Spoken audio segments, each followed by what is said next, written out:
বানি ইসরাইলের জালিলুল কদর নবী হযরত মুসা আলাইহিস সালাতু ওয়াস সালাম তুর পাহাড়ে যখন যাচ্ছিলেন, একটি জঙ্গলের পার্শ্ব দিয়ে অতিক্রম করে যখন তুর পাহাড়ে যাচ্ছিলেন, মুসা নবী তাকায় দেখে একজন ব্যক্তি জঙ্গলের ভিতরে আছে, আর ওই লোকটার দেহের ভিতরে বল্লায় কামড়ায়, বল্লা তথা বিমরুলে কামড়ায়। ওই লোকটাকে যতবার বিমরুল বা বল্লায় কামড়ায় গো, লোকটা ততবার আমার আল্লাহর প্রশংসা করে।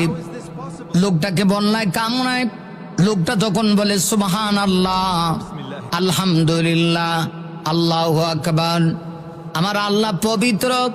ওই লোকটা যতবার বল্লায় কামড়ায় ততবার আমার আল্লাহর প্রশংসা করি। মুসা নবী বড় আশ্চর্য হয়ে গেলেন। আরে মুমিন, মুসা নবী আশ্চর্য হইয়া ওই লোকটাকে জিজ্ঞাসা করেন, আপনাকে বল্লায় কামড়াচ্ছি আর আপনি বারবার বারবার কেন আল্লাহর প্রশংসা করতেছেন?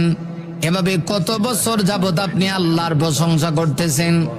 লোকটা জবাব দিয়া কয়, মুসা, কত বছর?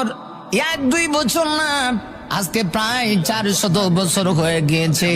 400 বছর যাবত আমাকে বল্লায় কামড়ায়, যতবার বল্লায় কামড়ায় গো ততবার আমি আমার আল্লাহর প্রশংসা করি। আরে মুমিন, একটু চিন্তা করে দেখো না, ওই মানুষটা আমার আল্লাহকে কত বেশি ভালোবাসি। আমার আল্লাহ তাকে কি কঠিন পরীক্ষা দিলেন, বল্লায় কামড়ায় আর প্রশংসা করি। মুসা নবী বুঝতে পারলেন এই লোকটা সাধারণ কোন লোক না, নিঃসন্দেহে এই লোকটা বড় আল্লাহ বানা, তাতে কোনো সন্দেহ নাই। এত বছর যাবত লোকটাকে বল্লায় কামড়ায় আর লোকটা আল্লাহর প্রশংসা করি। মুসা নবী ডাক দিয়া কয়, আপনি তো তাহলে আল্লাহর একজন নেক বান্দা, আপনার মনের কোনো চাওয়া পাওয়া আছে কিনা একটু বলেন না, মনের চাওয়া পাওয়া থাকলে আমি পূর্ণ করার চেষ্টা করব। আরে মুমিন, আরে মুমিন, লোকটা ডাক দিয়ে বলে, আমার মনের ভিতরে 2টা চাহিদা।